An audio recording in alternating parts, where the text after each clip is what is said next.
აჭარაში ქართულ-აფხაზურ ურთიერთობებში შეტანილი განსაკუთრებული წვლილისთვის კონკრეტული ადამიანები დააჯილდოვეს ღონისძიების ფარგლებში სამცხე-ჯავახეთის სახელმწიფო უნივერსიტეტში მოქმედი აფხაზური ცენტრის ახალგაზრდებმა ორგანიზაციის საქმიანობის შესახებ პრეზენტაცია გამართეს, მოეწყო თემატური გამოფენაც.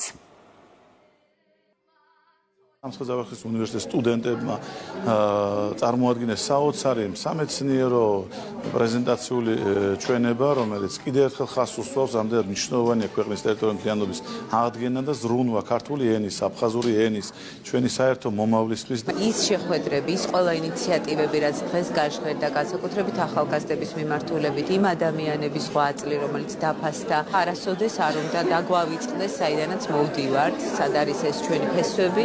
აფხაზური თემი დღეს წარმოადგენს თითქმის 3000 ადამიანს. ეს არ არის პატარა ციფრი და ვფიქრობ, ეს ღონისძიებები ხელს შეგვიწყოს აფხაზური ენის პოპულარიზაციაში, ჩვენი იდენტობის შენარჩუნებაში და რა თქმა უნდა, კონფლიქტის მშვიდობიან გადაწყვეტაში.